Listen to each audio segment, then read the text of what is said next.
صلوا علی الحبیب۔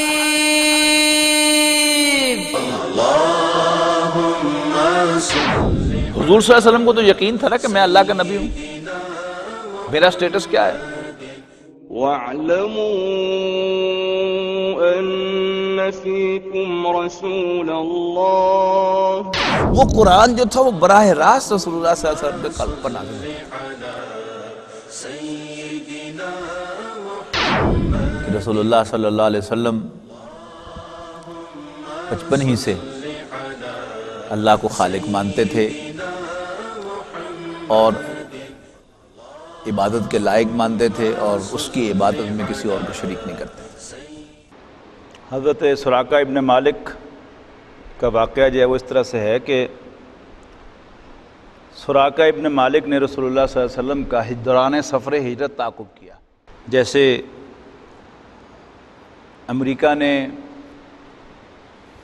کچھ سروں کی قیمت جو ہے وہ millions and millions of dollar مقرر کر دی تو بڑے بڑے لوگوں کے منہ سے رال ٹپکی کہ اللہ تعالیٰ پہ حفاظت کاری لے گا کہ اسی تک تھوڑی جی کمائی کاری لئیے۔ تو اسی طرح انہی میں سے ایک حضرت سراقہ ابن مالک بھی تھے، ان کا واقعہ میں پڑھ کر سنا دیتا ہوں پورا آپ کو۔ اس واقعہ کو خود سراقہ ابن مالک نے بیان کیا، انہی کے الفاظ میں سناتا ہوں آپ کو۔ وہ کہتے ہیں میں اپنی قوم کی ایک مجلس میں بیٹھا تھا کہ اتنے میں ایک آدمی آ کر ہمارے پاس کھڑا ہوا اور ہم بیٹھے تھے۔ اس نے کہا اے سراقہ، میں نے ابھی ساحل کے پاس چند افراد دیکھے ہیں، میرا خیال ہے کہ یہ محمد اور ان کے ساتھی ہی ہیں صلی اللہ علیہ وسلم رضی اللہ عنہ۔ سراقہ کہتے ہیں میں سمجھ گیا کہ یہ وہی لوگ ہیں، لیکن میں نے اس آدمی سے کہا کہ یہ لوگ نہیں ہیں، بلکہ تم نے فلاں اور فلاں کو دیکھا ہے جو ہماری آنکھوں کے سامنے گزر کر گئے ہیں۔ پھر میں مجلس میں کچھ دیر تک ٹھہرا رہا، اس کے بعد اٹھ کر اندر گیا اور اپنی لونڈی کو حکم دیا کہ میرا گھوڑا نکالے اور ٹیلے کے پیچھے روک کر میرا انتظار کرے۔ یعنی یہ استادی لگائی انہوں نے کہ مجھ سے پہلے کوئی نہ پہنچ جائے، یعنی اطلاع ملی ہے تو پہلے اس کی نگیشن کر دی، نہیں وہ رونا کوئی ایویں نہ مارا کر تو۔ لیکن دل میں خیال آیا کہ وہی ہوں گے اور چپکے سے لونڈی سے کہا کہ گھوڑا نکال کر وہ ذرا ٹیلے کے پیچھے کھڑا کرو، میں وہاں آتا ہوں۔ ادھر میں نے اپنا نیزہ لیا اور گھر کے پچھواڑے سے باہر نکلا، لاٹھی کا ایک سرا زمین پر گھسیٹ رہا تھا اور دوسرا اوپر والا جو سرا تھا اس کو نیچے کر رکھا تھا۔ یعنی نیزے کی جو نوک ہے وہ اگر زمین سے گھسکیٹ وہ تو بہت نمایاں نشان بنتا ہے، لہذا الٹا کیا ادھر نیزے کو کہ اگر وہ زمین پر لگے کہ صحیح وہ گول سا حصہ لگے، کسی کو یہ اندازہ نہ ہو کہ میں کوئی نیزہ لے کر یہاں سے نکلا ہوں۔ اس طرح میں اپنے گھوڑے کے پاس پہنچا اور اس پر سوار ہو گیا۔ میں نے دیکھا کہ وہ حسب معمول مجھے لے کر دوڑ رہا ہے، یہاں تک کہ میں ان کے قریب آ گیا۔ یعنی انہوں نے واضح کیا ہے کہ گھوڑا فٹ تھا۔ اس کے بعد گھوڑا مجھ سمیت پھسلا اور میں اس سے گر گیا۔ یعنی جب حضور صلی اللہ علیہ وسلم کے پاس پہنچا تو گھوڑا پھسل گیا اور گھوڑا بھی گر گیا، میں بھی گر گیا۔ میں نے اٹھ کر ترکش کی طرف ہاتھ بڑھایا اور پانسے کے تیر نکال کر یہ جاننا چاہا کہ میں انہیں ضرور پہنچ سکوں گا کہ یہ نہیں۔ تو وہ تیر نکلا جو مجھے ناپسند تھا، یعنی اس فال میں آیا کہ میں نہیں پکڑ سکتا ان کو، لیکن میں نے تیر کی نافرمانی کی اور گھوڑے پر پھر سوار ہو گیا۔ وہ مجھے لے کر دوڑنے لگا، یہاں تک کہ جب میں رسول اللہ صلی اللہ علیہ وسلم کی قرات سن رہا تھا، یعنی بہت قریب پہنچ گیا، اور آپ التفات نہیں فرماتے تھے، جبکہ حضرت ابوبکر بار بار مڑ کر دیکھ رہے تھے صلی اللہ علیہ وسلم رضی اللہ عنہ، تو میرے گھوڑے کے اگلے دونوں پاؤں زمین میں دھنس گئے، یہاں تک کہ گھٹنوں تک جا پہنچے اور میں اس کے اوپر سے گر گیا۔ پھر میں نے اسے ڈانٹا تو اس نے اٹھنا چاہا، لیکن وہ اپنے پاؤں بمشکل نکال سکا۔ بہرحال جب وہ سیدھا کھڑا ہوا تو اس کے پاؤں کے نشان سے آسمان کی طرف دھوئیں جیسا غبار اڑ رہا تھا۔ میں نے پھر پھانسے کے تیر سے قسمت معلوم کی اور پھر وہی تیر نکلا جو مجھے ناپسند تھا۔ اس کے بعد میں نے امان کے ساتھ انہیں پکارا تو وہ لوگ ٹھہر گئے، اور میں اپنے گھوڑے پر سوار ہو کر ان کے پاس پہنچا۔ جس وقت میں ان سے روک دیا گیا تھا اسی وقت میرے دل میں یہ بیٹھ گئی تھی کہ رسول اللہ صلی اللہ علیہ وسلم کا معاملہ غالب آ کر رہے گا، چنانچہ میں نے آپ سے کہا کہ آپ کی قوم نے آپ کے بدلے دیت کا انعام رکھا ہے، اور ساتھ ہی میں نے لوگوں کے عزائم سے آپ کو آگاہ کیا اور توشہ اور ساز و سامان کی بھی پیشکش کی، مگر انہوں نے میرا کوئی سامان نہیں لیا اور نہ مجھ سے کوئی سوال کیا، صرف اتنا کہا کہ ہمارے متعلق رازداری برتنا۔ میں نے آپ سے گزارش کی کہ آپ مجھے پروانہ عمل لکھ دیں۔ آپ نے عامر بن فہیرہ کو حکم دیا، یہ یاد آیا نا آپ کو، وہ جو گائیڈ تھا رسول اللہ صلی اللہ علیہ وسلم کا، کو حکم دیا، اور انہوں نے چمڑے کے ایک ٹکڑے پر لکھ کر میرے حوالے کر دیا۔ پھر رسول اللہ صلی اللہ علیہ وسلم آگے بڑھ گئے۔ اس واقعے سے متعلق خود حضرت ابوبکر رضی اللہ تعالیٰ عنہ کی بھی ایک روایت ہے۔ ان کا بیان ہے کہ ہم لوگ روانہ ہوئے تو قوم ہماری تلاش میں تھی، مگر سراقہ بن مالک کے سوا جو اپنے گھوڑے پر آیا تھا اور کوئی ہمیں نہ پا سکا۔ میں نے کہا اللہ کے رسول، یہ پیچھا کرنے والا ہمیں آ لینا چاہتا ہے۔ آپ نے فرمایا لا تحزن ان اللہ معنا، گھبرا مت، اللہ ہمارے ساتھ ہے۔ بہرحال سراقہ واپس ہوئے تو دیکھا کہ لوگ تلاش میں سرگرداں ہیں۔ کہنے لگا ادھر کی کھوج خبر لے چکا ہوں، یہاں تمہارا جو کام تھا وہ کیا جا چکا۔ اس طرح لوگوں کو واپس لے گیا، یعنی دن کے شروع میں تو چڑھا آ رہا تھا اور آخر میں پاسبان بن گیا رسول اللہ صلی اللہ علیہ وسلم کا۔ یعنی لوگوں سے اس نے کہا کہ ادھر تو میں دیکھا آیا ہوں، یعنی جس طرف رسول اللہ صلی اللہ علیہ وسلم تھے اس طرف اشارہ کر کے انہوں نے کہا کہ بھئی ادھر تو میں دیکھا آیا ہوں، ادھر تو نہیں ہے، باقی ادھر سے آپ پہ لب لو۔ تو یہ تھا واقعہ حضرت سراقہ ابن مالک رضی اللہ تعالیٰ عنہ کا، ایک اچھا خوبصورت واقعہ تھا جو سکپ ہو گیا تھا، تو ابھی نصیر صاحب نے توجہ دلا دی تھے، میں نے کہا کہ یہ آپ کو سنا دوں۔ الحمدللہ رب العالمین والصلاة والسلام علی رسولہ الکریم، اما بعد، فاعوذ باللہ من الشیطان الرجیم، بسم اللہ الرحمن الرحیم۔ یریدون لیطفئوا نور اللہ بافواہہم واللہ متم نورہ ولو کرہ الکافرون۔ هو الذی ارسل رسولہ بالہدی ودین الحق لیظہرہ علی الدین کلہ ولو کرہ المشرکون۔ رسول اللہ صلی اللہ علیہ وسلم کی سیرت مطہرہ کا جو بیان یہاں پر ہو رہا ہے اور جو مطالعہ ہم کر رہے ہیں، اس میں پچھلی مرتبہ ہم نے رسول اللہ صلی اللہ علیہ وسلم کی غزوہ بدر کے سے پہلے کی، رسول اللہ صلی اللہ علیہ وسلم کی غزوہ بدر سے قبل کی 8 مہمات کا مطالعہ کیا تھا۔ صرف نام یاد دہانی کے لیے آپ کو دوبارہ جو ہے ان کے گنوا دیتا ہوں۔ سریہ سیف البحر رمضان سن 1 ہجری، سریہ رابغ شوال سن 1 ہجری، سریہ خرار ذیقعدہ 1 ہجری، غزوہ ابوا یا ودان صفر سن 2 ہجری، غزوہ بوات ربیع الاول سن 2 ہجری، اور غزوہ صفوان ربیع الاول سن 2 ہجری، اور اس کے بعد غزوہ ذی عشیرہ جمادی الاولیٰ یا جمادی الاخریٰ سن 2 ہجری، اور اس کے بعد سریہ نخلہ رجب سن 2 ہجری، اور رجب کے بعد شعبان، اور شعبان کے بعد رمضان سن 2 ہجری غزوہ بدر واقع ہوا۔ تو آج ہمیں اصلاً غزوہ بدر کے بارے میں معلوم کرنا ہے۔ غزوہ ذو العشیرہ کے بارے میں ہم جان چکے ہیں کہ رسول اللہ صلی اللہ علیہ وسلم کے علم میں آیا کہ ایک بہت بڑا قافلہ ترتیب دیا گیا ہے، اور اس کے بارے میں یہ بات بھی اعلانیہ کہی جا چکی ہے کہ اس سے جو آمدنی ہوگی اسے رسول اللہ صلی اللہ علیہ وسلم اور آپ کے ساتھیوں کو کرش کرنے کے لیے استعمال کیا جائے گا۔ لہذا رسول اللہ صلی اللہ علیہ وسلم نے صحابہ کی مختصر جماعت کے ساتھ اس قافلے کا پیچھا کیا، لیکن وہ قافلہ رسول اللہ صلی اللہ علیہ وسلم کے پہنچنے سے 2 روز پہلے ہی نکل گیا، لہذا رسول اللہ صلی اللہ علیہ وسلم اس قافلے کو نہ پا سکے۔ ابو سفیان اس قافلے کے سربراہ تھے، بہت ذہین آدمی تھے، انہوں نے بھی بھانپ لیا کہ رسول اللہ صلی اللہ علیہ وسلم نے اپنے ساتھیوں کے ساتھ ان کا تعاقب کیا ہے، لہٰذا واپسی پر وہ بہت ویجیلنٹ رہے، بہت ویجیلنٹ رہے۔ ایک مقام پر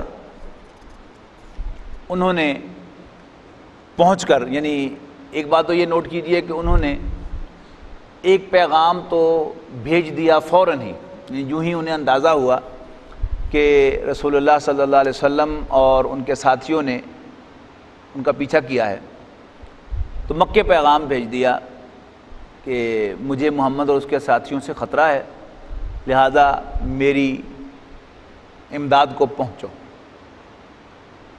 باقاعدہ ایک آدمی ہائر کر کے انہوں نے اس کو پیغام دے کر بھیجا، اور اس نے بڑے پروفیشنل انداز میں مکے میں جا کر اعلان کیا۔ وہ پروفیشنل انداز کیا تھا؟ اس نے اپنے اونٹ کے نتنے چیر دیے،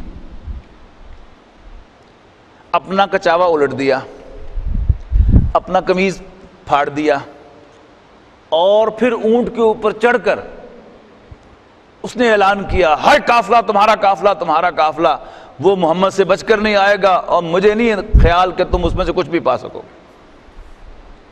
اب اس نے مکے کے اندر گویا آگ لگا دی۔ اب چند ہی دن پہلے واقعہ ہوا تھا وہ نخلہ والا، کہ جس میں عبداللہ حضرمی قتل ہوا تھا، تو مکے والوں نے کہا کہ غلط فہمی میں نہ رہے محمد صلی اللہ علیہ وسلم۔ اب انہوں نے تو ظاہر اسی انداز میں گفتگو کی ہوگی، یعنی میں مجبوراً ذرا ان کے غم و غصے کا اظہار کرنے کے لیے اس لہجے میں بات کر رہا ہوں، ورنہ ہماری اپنی زبان جو ہے وہ ذرا حضور صلی اللہ علیہ وسلم کے ساتھ اس طرح لہجے میں بات نہیں کرتی ہے، سبق سکھا دیں گے، ایسا کر دیں گے، ویسا کر دیں گے۔ اچھا، ادھر اب قافلے کی واپسی تھی۔ اب اس قافلے کی واپسی کے ساتھ رسول اللہ صلی اللہ علیہ وسلم نے ایک اعلان فرمایا مدینہ منورہ میں، یعنی غزوہ عشیرہ کے ذکر میں ہم جان چکے ہیں کہ قریش کا ایک قافلہ مکے سے شام کی طرف جاتے ہوئے نبی اکرم صلی اللہ علیہ وسلم کی گرفت سے بچ نکلا تھا۔ یہی قافلہ جب شام سے پلٹ کر مکے واپس آنے والا تھا تو نبی اکرم صلی اللہ علیہ وسلم نے طلحہ بن عبید اللہ اور سعید بن زید کو اس کے حالات کا پتہ لگانے کے لیے شمال کی جانب روانہ فرمایا۔ ذہن میں ہے نا کہ مکہ جنوب میں، پھر مکے سے شمال میں مدینہ منورہ، اور پھر فردر شمال میں شام۔ اب قافلے نے واپس آنا ہے تو آپ نے دو انتہائی ٹرسٹ وردی ساتھیوں کو بھیج دیا اس قافلے کی واپسی کا حساب کتاب معلوم کرنے کے لیے۔ اچھا، وہ قافلہ جو تھا اس کی مالیت کا بھی اندازہ ہو جانا چاہیے آپ کو۔ تو اس قافلے میں مکے کی بہت سی دولت تھی، 1000 اونٹ تھے جن پر سامان لدا ہوا تھا اور لوگ سوار تھے، اور اس کی حفاظت پر صرف 50 تیر انداز تھے، اور جو مالیت تھی اس کا اندازہ کم از کم 50,000 دینار، یعنی 262 کلو سونے کی مالیت جو ہے، اتنا سرمایہ جو تھا اس قافلے کے اندر تھا۔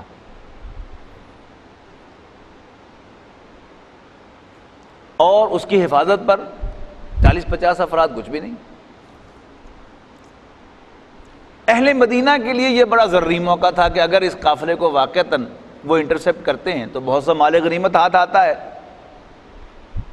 یعنی مکے والوں نے تو حضور صلی اللہ علیہ وسلم کے خلاف وار ڈکلیئر کی ہوئی تھی پہلے کی، مزید برآں اس قافلے پر انہوں نے باقاعدہ مارک کیا ہوا تھا کہ اس سے جو آمدنی ہوگی وہ ہم محمد اور اس کے ساتھیوں کے خلاف استعمال کریں گے۔ تو کوئی مورل رکاوٹ رسول اللہ صلی اللہ علیہ وسلم پر نہیں تھی کہ آپ اس قافلے کو انٹرسیپٹ نہ کرتے یا اس قافلے کو لوٹ کر اس پر قبضہ نہ کرتے۔ لیکن قریش کے لیے یہ ایک بہت زیادہ بڑی شکست کی بات ہوتی کہ اگر مسلمان اس قافلے کو لوٹ لیتے، لہذا قریش کا جو ریئیکشن تھا وہ بڑا نیچرل تھا۔ رسول اللہ صلی اللہ علیہ وسلم نے اس کے لیے اعلان فرمایا، یعنی باقی پچھلی مہمات کے برعکس پچھلی مہمات میں رسول اللہ صلی اللہ علیہ وسلم نے اعلان نہیں فرمایا تھا کہ جی فلانی مہم روانہ ہو رہی ہے اور اس کے لیے آؤ کون کون آتا ہے، یعنی خود نامینیٹ کیے فلاں فلاں فلاں تم ادھر جاؤ، بھائی یہ لوگ یہ ادھر جاؤ، یہ فلاں جو ہے اس کا کمانڈ ہے، یہ ہے، یہ ساری پہلے اور تھا معاملہ۔ دوسری خاص بات یہ کہ پچھلی مہمات میں رسول اللہ صلی اللہ علیہ وسلم نے کسی انصاری کو انکلوڈ نہیں کیا تھا، بلکہ صرف مہاجرین پر مشتمل یہ ساری مہمات تھیں۔ لیکن اب آپ نے عام اعلان فرما دیا لیکن کسی کو مجبور نہیں کیا۔ نتیجہ کیا نکلا کہ انصار بہت زیادہ تعداد میں اس مہم میں رسول اللہ صلی اللہ علیہ وسلم کے ساتھ نکل آئے۔ تو رسول اللہ صلی اللہ علیہ وسلم کی روانگی کے لیے آپ کے ہمراہ 300 سے اوپر افراد تھے، یعنی بعض روایات میں 313 اور یہی سب سے زیادہ پاپولر فگر ہے، بعض روایات میں 314 اور بعض روایات کے مطابق 317 افراد تھے، یعنی 300 سوا 300 کے درمیان افراد میسر آ گئے، جن میں سے 82 یا 83 صرف مہاجرین تھے اور بقیہ سب کے سب انصار تھے۔ پھر انصار میں بھی ڈویژن یہ تھی کہ 61 قبیلہ اوس میں سے اور 170 قبیلہ خزرج میں تھے لوگ تھے کہ جو رسول اللہ صلی اللہ علیہ وسلم کے ساتھ اس مہم میں شریک ہوئے۔ صرف 2 گھوڑے تھے اور 70 اونٹ تھے اور ایک اونٹ پر 3 آدمی سوار ہوتے تھے۔ خود رسول اللہ صلی اللہ علیہ وسلم نے بھی 2 صحابہ کے ساتھ اونٹ کی سواری شیئر کی ہے۔ اب مکے والوں کو علیحدہ ایک ٹاسک مل گیا۔ مکے والوں نے 2 کام کیے۔ ایک کام تو انہوں نے کیا کہ فوراً ابو سفیان کی قافلے کی حفاظت کے لیے کچھ اور تیر انداز جو ہے فوراً بھیج دیے۔ دوسرا کام انہوں نے یہ کیا کہ اچھا یہ جرت، اب وقت آ گیا ہے کہ ہم ونس فار آل اس تحریک کو ختم کر دیں۔ لہذا ایک لشکر ترتیب پا گیا رسول اللہ صلی اللہ علیہ وسلم اور آپ کے صحابہ سے لڑنے کے لیے۔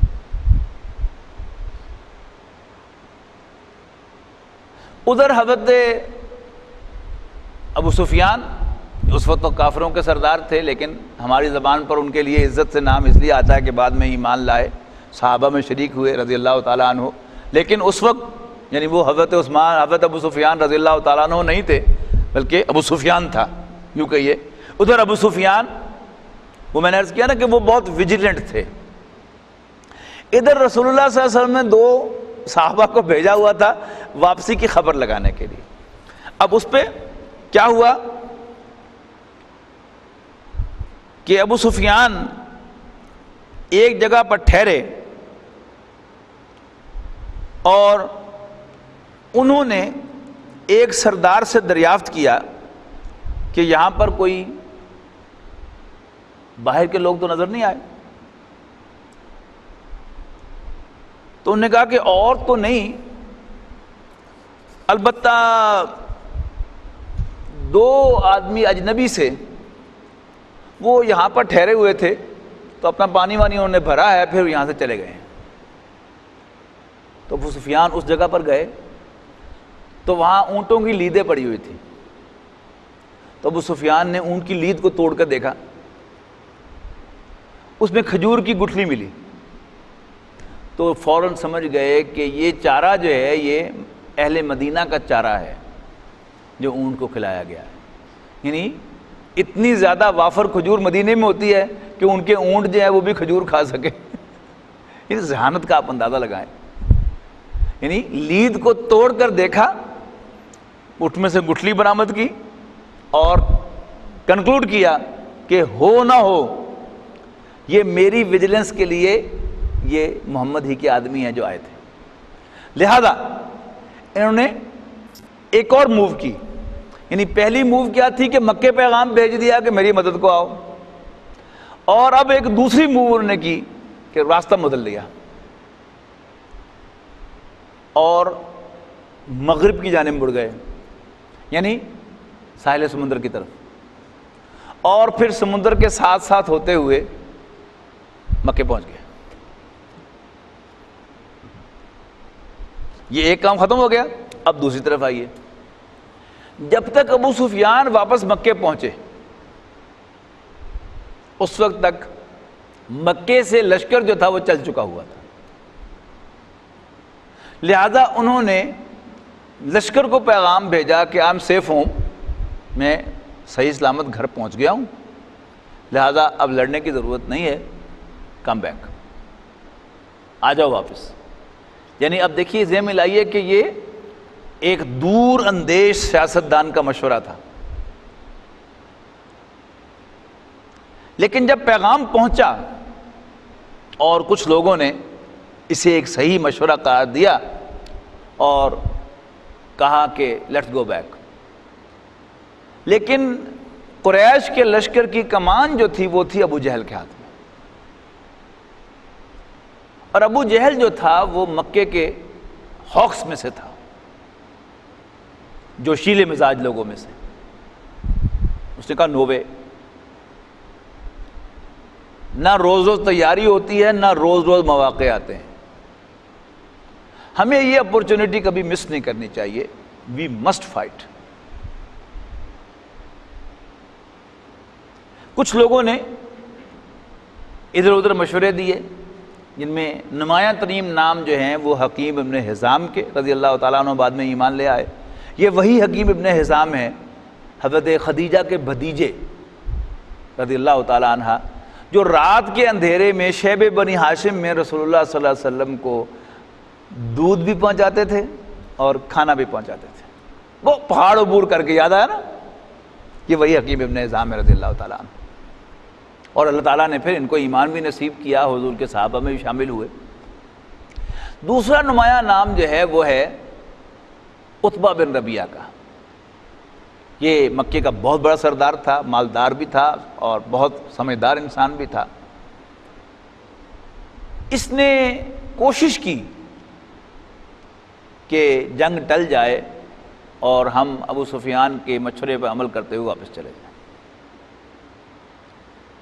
لہذا اس نے وہ مشورہ کہ جو پہلے بھی دیا تھا اس نے مکے میں حضور صلی اللہ علیہ وسلم کی ہجرت سے پہلے، اس نے پھر اپنے اس مشورے کو دہرایا کہ میرا مشورہ تو یہی ہے کہ ہمیں محمد کو اہل عرب کے حوالے کر دینا چاہیے صلی اللہ علیہ وسلم۔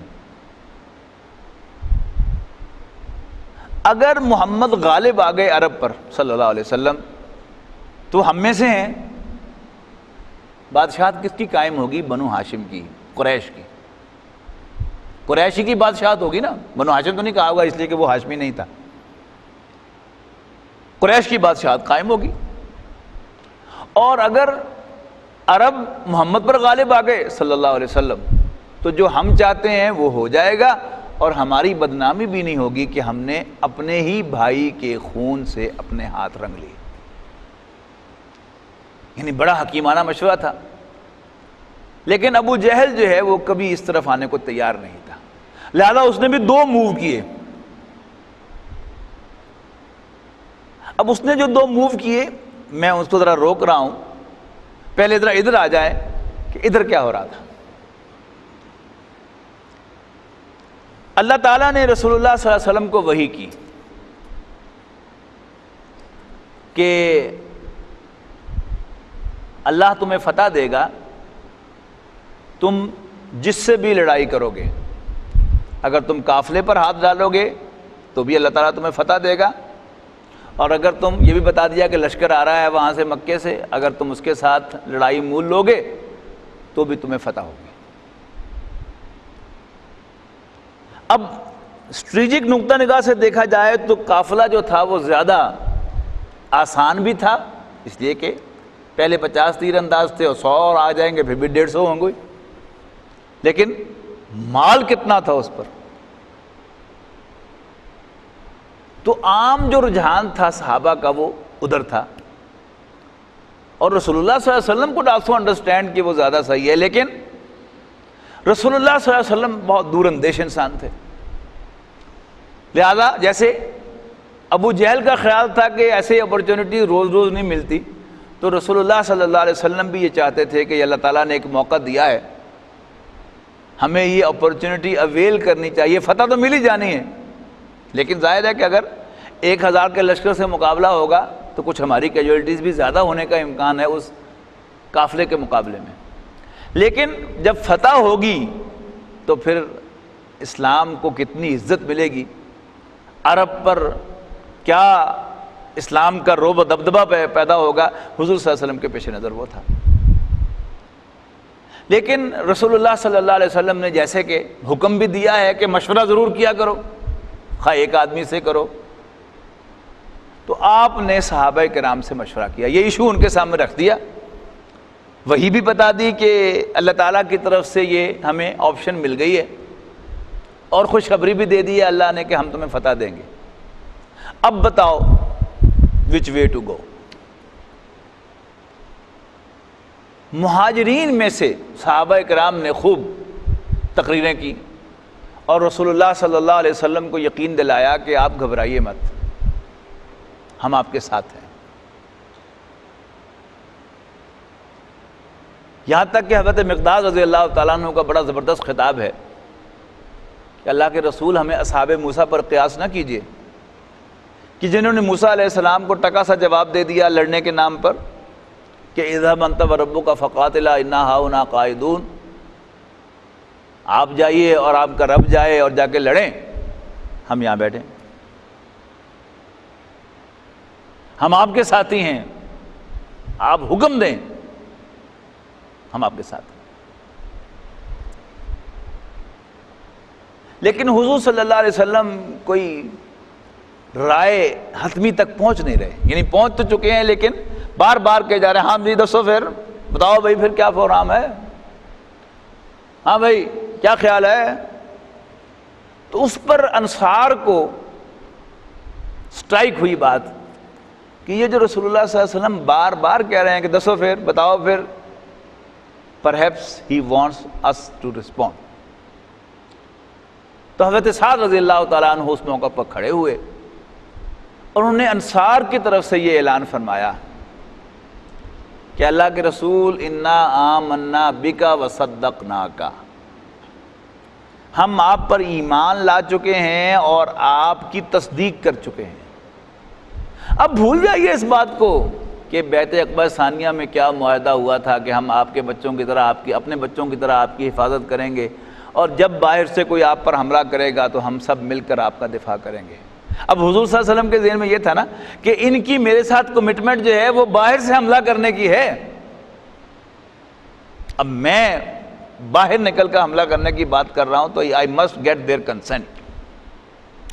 تو رسول اللہ صلی اللہ علیہ وسلم کو کنسنٹ مل گئی، لہذا رسول اللہ صلی اللہ علیہ وسلم کا چہرہ سرخ ہو گیا خوشی سے، اور آپ نے اعلان فرما دیا کہ ہم 1000 کے لشکر سے جو مکے سے آ رہا ہے اس کا مقابلہ کریں گے۔ لہذا آپ نے بدر کی طرف پیش قدمی فرمائی، یعنی پہلے بھی آپ نے جو روٹ اختیار کر لیا تھا وہ لے کے ادھر ہی جا رہا تھا، لیکن اب اس کا باقاعدہ آپ نے اعلان کر دیا۔ اب واپس جائیے، ابو جہل نے عتبہ بن ربیعہ کو کارنر کرنے کے لیے 2 مووز چلیں، 2 چالیں چلیں۔ عتبہ بن ربیعہ کے بیٹے حضرت ابو حذیفہ بن عتبہ رضی اللہ تعالیٰ عنہ مسلمان تھے اور مہاجرین میں شامل تھے، رسول اللہ صلی اللہ علیہ وسلم کے ساتھ اس مشن کے اندر موجود تھے۔ تو ابو جہل نے عتبہ بن ربیعہ کو تانا دیا، ہاں پتہ مجھے کیوں یہ مشورے دے رہے ہو، بیٹا جو ادھر ہے اب بیٹے پہ رحم آ رہا ہے نا۔ اب یہ اصل میں عرب کے اس کلچر کے مطابق ایک گالی تھی کہ بیٹے کو پریفرنس دے رہے ہو قوم کے مقابلے میں۔ قوم کا ساتھ دو۔ اور دوسرا کام یہ کیا کہ وہ عبداللہ الحضرمی کے جو قتل ہوا تھا نخلا میں، اس کے بھائی کو بلایا اور اس کو کہا کہ تم اپنے بھائی کے خون کی دہائی دو۔ تو اس نے اپنے کپڑے پھاڑ کر کہا کہ ہائے میرا بھائی۔ اب یہ کیا تھا؟ یہ عربوں کے اس خون کے اندر جوش پیدا کرنے والی بات تھی کہ میرے بھائی کے خون کا بدلہ لیا جائے۔ اس پر عتبہ بن ربیعہ نے کہا کہ اچھا پھر ایسی بات ہے، تم مجھے تانا دیتے ہو بیٹے کا، تو چلو پھر سب سے پہلے میں میدان میں آؤں گا۔ اب ایک طرف سے رسول اللہ صلی اللہ علیہ وسلم کا فیصلہ آ گیا کہ بدر میں جا کر لڑائی ہو، اور ادھر سے قریش بھی بدر کی طرف چل دیے۔ اس پر پھر بڑے انٹرسٹنگ کچھ واقعات ہیں۔ رسول اللہ صلی اللہ علیہ وسلم نے دشمن کی قوت کا اندازہ کیسے لگایا، اور رسول اللہ صلی اللہ علیہ وسلم نے قریش کی نقل و حرکت کا پتہ کیسے لگایا؟ بڑے دو دلچسپ واقعات ہیں۔ رسول اللہ صلی اللہ علیہ وسلم زعفران سے آگے بڑھے اور چند پہاڑی موڑ سے گزر کر، جنہیں اسافر کہا جاتا ہے، دیت نامی ایک آبادی میں اترے اور حنان نامی پہاڑ نما تودے کو دائیں ہاتھ چھوڑ دیا، اور اس کے بعد بدر کے قریب آپ نے نزول فرمایا۔ یہاں پہنچ کر رسول اللہ صلی اللہ علیہ وسلم نے اپنے رفیق غار حضرت ابوبکر رضی اللہ تعالیٰ عنہ کو ہمراہ لیا اور خود فراہمی اطلاعات کے لیے نکل پڑے۔ ابھی دور ہی سے مکے کے کیمپ کا جائزہ لے رہے تھے کہ ایک بوڑھا عرب مل گیا۔ میں اس واقعے کو پڑھ کر بہت حیران ہوتا ہوں کہ اس دور میں جب کمیونیکیشن آج کے مقابلے میں بالکل نہ ہونے کے برابر تھی، لیکن وہاں انفارمیشن کے کیا چینلز تھے، ابھی تک میں وہ چینلز نہیں سمجھ سکا وہ کون سے چینلز تھے، لیکن اس واقعے سے ذرا آپ اندازہ لگائیں کہ how informed certain people were.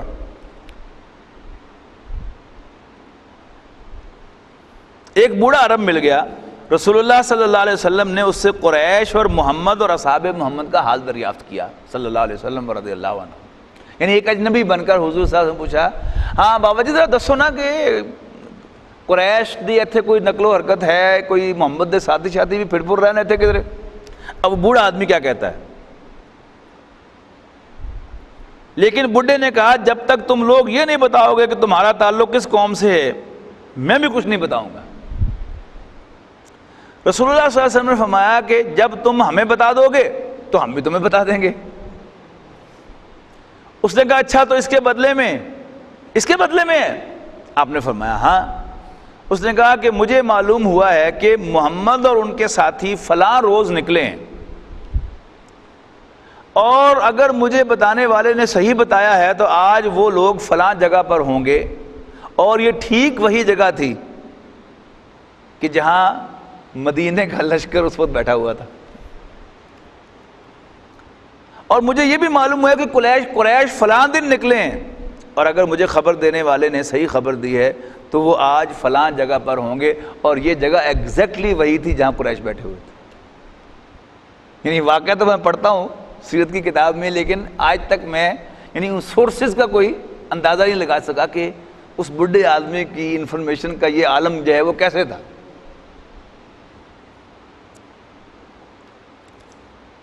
اسی طرح لشکر کے بارے میں، قریش کے لشکر کے بارے میں رسول اللہ صلی اللہ علیہ وسلم نے معلومات کیسے حاصل کی؟ اسی روز شام کو آپ نے دشمن کا حالات پتہ لگانے کے لیے نئے سرے سے ایک جاسوسی دستہ روانہ فرمایا۔ اس کارروائی کے لیے مہاجرین کے 3 قائد علی ابن ابی طالب، زبیر ابن عوام اور سعد بن ابی وقاص رضی اللہ تعالی عنہم کی ایک جماعت کے ہمراہ روانہ ہوئے۔ یہ لوگ سیدھے بدر کے چشمے پر پہنچے۔ وہاں 2 غلام مکی لشکر کے لیے پانی بھر رہے تھے، انہیں گرفتار کر لیا اور رسول اللہ صلی اللہ علیہ وسلم کی خدمت میں حاضر کیا۔ اس وقت آپ نماز پڑھ رہے تھے۔ صحابہ نے ان دونوں سے حالات دریافت کیے۔ انہوں نے کہا ہم قریش کے سکے ہیں، انہوں نے ہمیں پانی بھرنے کے لیے بھیجا ہے، قوم کو یہ جواب پسند نہ آیا. انہیں توقع تھی کہ یہ دونوں ابو سفیان کے آدمی ہوں گے، کیونکہ ان کے دلوں میں ابھی بھی بچی کچی آرزو تھی کہ قافلے پر غلبہ حاصل ہو جائے. چنانچہ صحابہ کرام نے ان دونوں سے ذرا سختی بھی کی، ان کی پٹائی بھی کی، اور انہوں نے مجبور ہو کر کہہ دیا کہ ہم ابو سفیان کے آدمی ہیں. اس کے بعد مارنے والوں نے ہاتھ روک لیا. رسول اللہ صلی اللہ علیہ وسلم نماز سے فارغ ہوئے تو آپ نے اظہار ناراضگی فرمایا کہ یہ تم نے کیوں حرکت کی ہے ان غلاموں کو مارنے کی. جب ان دونوں نے صحیح بات بتائی تو تم لوگوں نے ان کی پٹائی کی، اور جب انہوں نے جھوٹ بول دیا تو تم نے اس کو چھوڑ دیا. خدا کی قسم دونوں نے صحیح کہا تھا کہ یہ قریش کے آدمی ہیں. اس کے بعد آپ نے ان غلاموں سے پوچھا، اچھا اب مجھے یہ بتاؤ، اب تم مجھے قریش کے بارے میں اطلاع دو. انہوں نے کہا کہ یہ ٹیلا جو وادی کے آخری دہانے پر دکھائی دے رہا ہے، قریش اسی کے پیچھے ہیں. آپ نے دریافت فرمایا کہ لوگ کتنے ہیں؟ انہوں نے کہا کہ بہت ہیں. آپ نے پوچھا تعداد کتنی ہے؟ انہوں نے کہا ہمیں معلوم نہیں ہے. اچھا آپ نے فرمایا کہ یہ بتا دو کہ روزانہ اونٹ کتنے ذبح ہوتے ہیں، یعنی جو کھانا پکتا ہے اس میں کتنے اونٹ ذبح ہوتے ہیں؟ انہوں نے کہا ایک دن 9، ایک دن 10. آپ نے فرمایا تب تو لوگوں کی تعداد 900 اور 1000 کے درمیان ہے. پھر آپ نے پوچھا ان کے اندر معززین قریش میں سے کون کون ہیں؟ انہوں نے کہا ربیعہ کے دونوں صاحبزادے عتبہ اور شیبہ، اور ابو البختری بن حشام یعنی عمر بن حشام ابو جہل، حکیم بن حزام، نوفل بن خویلد، حارث بن عامر، طعیمہ بن عدی، نضر بن حارث، زامہ بن اسود، ابو جہل بن حشام. اچھا وہ اور ہے کوئی، امیہ بن خلف، اور مزید کچھ لوگوں کے نام گنوائے. رسول اللہ صلی اللہ علیہ وسلم نے صحابہ کی طرف متوجہ ہو کر فرمایا مکہ نے اپنے جگر گوشوں کے ٹکڑے، مکہ نے اپنے جگر گوشے یعنی اپنے جگر کے ٹکڑوں کو تمہارے پاس لا کر ڈال دیا ہے. یہاں پر یعنی اب تیاری مکمل ہو گئی. اب اس کے بعد رسول اللہ صلی اللہ علیہ وسلم بدر کے میدان میں پہنچے اور پھر جنگ ہوئی. اس کی تفصیل انشاءاللہ اگلی نشست میں آئے گی. اقول قولی ھذا واستغفر اللہ لی ولکم ولسائر المسلمین والمسلمات. صلوا علی الحبیب. اللهم صل على سيدنا محمد. اللهم صل على سيدنا محمد.